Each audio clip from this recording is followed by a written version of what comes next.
ಗುರುರ್ಬ್ರಹ್ಮ ಗುರುರ್ವಿಷ್ಣು ಗುರುರ್ದೇವೋ ಮಹೇಶ್ವರಃ ಗುರು ಸಾಕ್ಷಾತ್ ಪರಬ್ರಹ್ಮ ತಸ್ಮೈ ಶ್ರೀ ಗುರವೇ ನಮಃ. ಎಲ್ಲರಿಗೂ ನಮಸ್ಕಾರ. ಇವತ್ತಿನ ದಿವಸ ಅವಧೂತ ಚಿಂತನೆಯ 12ನೇ ಗುರುವಾದಂತಹ ಜೇನು ಹುಳದ ಬಗ್ಗೆ ನಾವು ತಿಳಿದುಕೊಳ್ಳೋಣ. ದುಂಬಿ ಮಧುವನ್ನು ಸಂಗ್ರಹ ಮಾಡುವಂಥ ಒಂದು ಕಲೆಯನ್ನು ಹೊಂದಿರುವಂತಹದ್ದು. ಅದಕ್ಕೆ ಅದನ್ನು ಮಧುಕೃತ ಅಂತ ಕರೀತಾರೆ. ಅದನ್ನು ಸಂಸ್ಕೃತದಲ್ಲಿ ಅದನ್ನು ಮಧುಕೃತ ಅಂದರೆ ಮಧುವನ್ನು ಸಂಗ್ರಹ ಮಾಡುವಂತಹದ್ದು. ನೋಡಿ, ಅವಧೂತರು ಆ ಮಧುವನ್ನು ಸಂಗ್ರಹ ಮಾಡುವಂತಹ ಒಂದು ಹುಳವನ್ನು ನೋಡ್ತಾರೆ. ಹೂವಿಂದ ಹೂವಿಗೆ ಹೋಗುತ್ತೆ, ಅಲ್ಲಿರುವಂತಹ ಮಧುವನ್ನು ತನ್ನ ಒಂದು ಕೊಕ್ಕಿನಲ್ಲಿ ಆ ಮಧುವನ್ನು ಹೀರತ್ತೆ. ಆಮೇಲೆ ಮತ್ತೆ ಬೇರೆ ಹೂವಿಗೆ ಹೋಗುತ್ತೆ, ಅಲ್ಲಿ ಮಧುವನ್ನು ಹೀರುತ್ತೆ. ಹೂವಿನಲ್ಲಿರುವಂಥ ಮಧುವನ್ನು ಮಾತ್ರ ಹೀರುತ್ತಾ ಇದೆ, ಹೂವಿಗೆ ಯಾವುದೇ ರೀತಿಯ ಒಂದು ಹಾನಿ ಆಗ್ತಾ ಇಲ್ಲ. ಅದನ್ನು ನೋಡಿ ಆಶ್ಚರ್ಯವಾಗುತ್ತೆ, ಅವಧೂತರಿಗೆ ಆಶ್ಚರ್ಯವಾಗುತ್ತೆ. ಏನಿದೆ ಆಶ್ಚರ್ಯ ಇದು? ಈ ದುಂಬಿ ಮಧುವನ್ನು ಮಾತ್ರ ಹೀರ್ತಾ ಇದೆಯಲ್ಲ, ಹೂವಿಗೆ ಯಾವುದೇ ರೀತಿ ತೊಂದರೆ ಆಗ್ತಾ ಇಲ್ಲ. ಅವರಿಗೆ ಆಶ್ಚರ್ಯ ಆಗತ್ತೆ, ಏನಿದು? ಈ ದುಂಬಿಯಿಂದ ನಾವೇನಾದರೂ ಕಲಿಬೇಕಲ್ಲ ಅಂತ ಅವರು ವಿಚಾರ ಮಾಡ್ತಾರೆ. ಅವಧೂತರು ಅವ್ರು ಹೇಳ್ತಾರೆ, ಆವಾಗ ಆ ದುಂಬಿಯ ಹಾಗೆ ನಾವು ಇರಬೇಕು. ದುಂಬಿಯ ಹಾಗೆ ನಾವು ಇರಬೇಕು. ಯಾವ ರೀತಿಯಲ್ಲಿ ಅಂತಂದರೆ, ನಾವು ಅಷ್ಟೇ ಸಮಾಜದಲ್ಲಿರುವಂತಹ ಒಳ್ಳೆಯದನ್ನು ಮಾತ್ರ ಹೀರಿಕೊಳ್ಳಬೇಕು. ಒಳ್ಳೆಯದನ್ನು ಮಾತ್ರ ಹೀರಿಕೊಳ್ಳಬೇಕು, ಕೆಟ್ಟದ್ದನ್ನು ಬಿಡಬೇಕು. ಅದೇ ರೀತಿಯಾಗಿ ಯಾವುದಾದರೂ ಒಂದು ಒಳ್ಳೆಯ ವಸ್ತು ಇದೆ ಅಂದರೆ ಅದರ ಆ ಒಳ್ಳೆಯ ವಸ್ತುವನ್ನು ಸರಿಯಾಗಿ ಉಪಯೋಗಿಸಿ ಅದನ್ನು ಹಾಳು ಮಾಡದೆ ಹಾಗೆ ಇಡಬೇಕು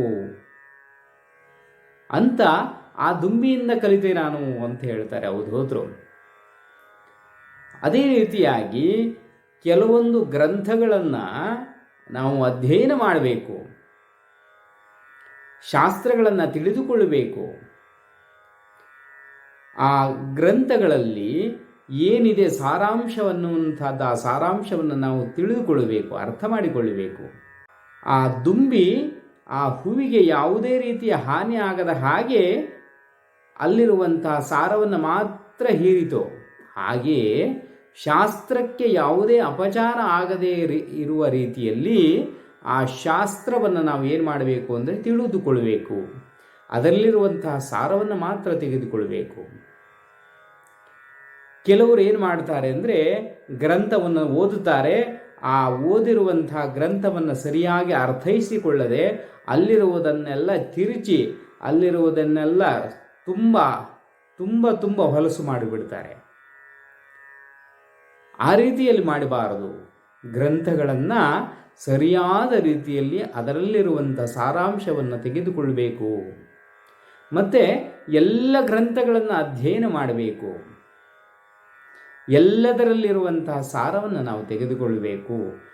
ದುಂಬಿ ಹೇಗೆ ಎಲ್ಲ ಹೂವಿನಲ್ಲಿರುವಂತಹ ಮಕರಂದವನ್ನು ಹೀರಿ ಒಂದು ಜೇನುಗೂಡನ್ನು ಮಾಡುತ್ತೋ, ಆ ರೀತಿಯಲ್ಲಿ ನಾವು ಸಹಿತ ಎಲ್ಲವನ್ನು ಅಧ್ಯಯನ ಮಾಡಬೇಕು, ಎಲ್ಲವನ್ನು ತಿಳಿದುಕೊಳ್ಳಬೇಕು.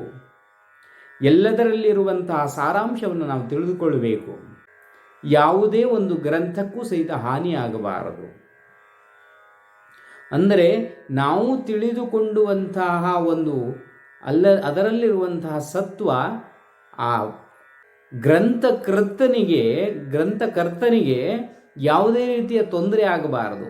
ಅದರಲ್ಲಿ ಯಾವುದೋ ಒಂದು ಮನಸ್ಥಿತಿಯಲ್ಲಿ ಅವನು ಬರೆದಿರ್ತಾನೆ ಗ್ರಂಥವನ್ನು, ನಾವು ಅರ್ಥ ಮಾಡಿಕೊಳ್ಳುವುದೇ ಬೇರೆ ಮನಸ್ಥಿತಿ ಅನ್ನೋ ಥರ ಆಗಬಾರದು.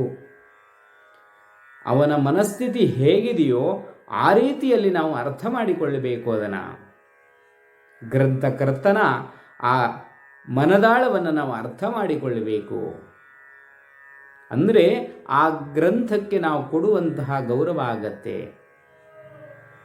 ಆ ರೀತಿಯಲ್ಲಿ ಯಾವ ರೀತಿಯಲ್ಲಿ ದುಂಬಿ ಹೂವನ್ನು ಹಾಳು ಮಾಡದೆಯೇ ಮಧುವನ್ನು ಹೀರುತ್ತೋ ಆ ರೀತಿಯಲ್ಲಿ ನಾವು ಸಹಿತ ಈ ಗ್ರಂಥದ ಮೂಲಕರ್ತನ ಒಂದು ಮನಸ್ಥಿತಿಯನ್ನು ಆ ಗ್ರಂಥದಲ್ಲಿ ತುಂಬಿರ್ತಾನೆ ಅವನು.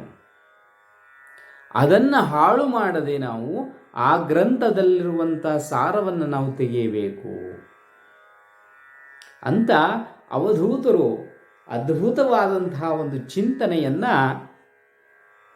ಈ ಒಂದು ಸಮಾಜಕ್ಕೆ ಈ ದುಂಬಿಯ ರೂಪದಲ್ಲಿ ನಮಗೆ ಹೇಳ್ತಾರೆ. ನಾನು ಈ ದುಂಬಿಯನ್ನು ಗುರುವಾಗಿ ಸ್ವೀಕರಿಸಿದೆ ಅಂತ ಹೇಳ್ತಾರೆ. ಆ ರೀತಿಯಲ್ಲಿ ಸ್ವೀಕಾರ ಮಾಡಿ ನಿಮಗೆಲ್ಲರಿಗೂ ಸಹಿತ ಒಂದು ಪಾಠವನ್ನು ಹೇಳ್ತಾರೆ ಅವಧೂತರು. ಈ ರೀತಿಯಲ್ಲಿ ನಮ್ಮನ್ನು ನಾವು ಇದರಿಂದ ಕಲಿತುಕೊಳ್ಳಬೇಕು, ನಾವು ತಿಳಿದುಕೊಳ್ಳಬೇಕು ಅನ್ನುವಂಥ ಉದ್ದೇಶಕ್ಕೋಸ್ಕರವಾಗಿ ಪ್ರಕೃತಿಯ ಗುರುವನ್ನು, ಪ್ರಕೃತಿಯಲ್ಲಿರುವಂಥದ್ದನ್ನು ತೋರಿಸಿ ನಮಗೆ ಪಾಠ ಹೇಳ್ತಾ ಇದ್ದಾರೆ ಅವಧೂತರು. ನಾನು ಕಲಿತೆ ಅಂತ ಹೇಳಿ ನಮಗೆ ಇವತ್ತು ಪಾಠ ಹೇಳ್ತಾ ಇದ್ದಾರೆ. ಅಂದರೆ ಆ ಒಂದು ರೂಪದಲ್ಲಿ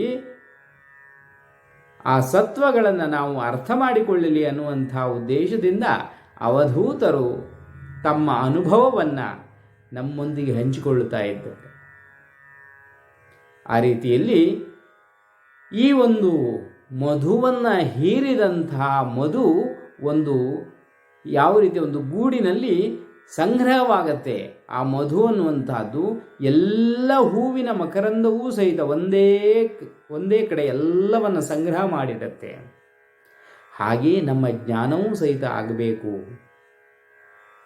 ಎಲ್ಲ ಗ್ರಂಥದಲ್ಲಿರುವಂತಹ ವಿಷಯಗಳನ್ನು ಒಟ್ಟುಗೂಡಿಸಿ ನಾವು ಅದರಲ್ಲಿರುವಂತಹ ಸಾರವನ್ನು ತೆಗೆದುಕೊಂಡು ನಾವು ಜ್ಞಾನಿ ಆಗಬೇಕು. ಮಧುವಿನ ಹಾಗೆ ಆಗಬೇಕು. ಒಂದೊಂದು ಗ್ರಂಥದಲ್ಲಿರುವಂತಹ ವಿಷಯಗಳು ಸಹಿತ ಒಂದೊಂದು ಹೂವಿನಲ್ಲಿರುವಂತಹ ಮಕರಂದದ ಹಾಗೆ ನಾವು ತೆಗಿಬೇಕು. ಆ ಗ್ರಂಥವನ್ನು ಹಾಳು ಮಾಡಬಾರದು. ಅದೇ ರೀತಿಯಾಗಿ ಮಧುವನ್ನು ಮಾತ್ರ ನಾವು ತೆಗೆದುಕೊಳ್ಳಬೇಕು ಅಂತ ಈ ಅದ್ಭುತವಾದ ಚಿಂತನೆಯನ್ನು ಅವಧೂತರ ಚಿಂತನೆಯನ್ನು ನಾವು ಇವತ್ತು ತಿಳಿದುಕೊಂಡ್ವಿ. ಎಲ್ಲರಿಗೂ ನಮಸ್ಕಾರ.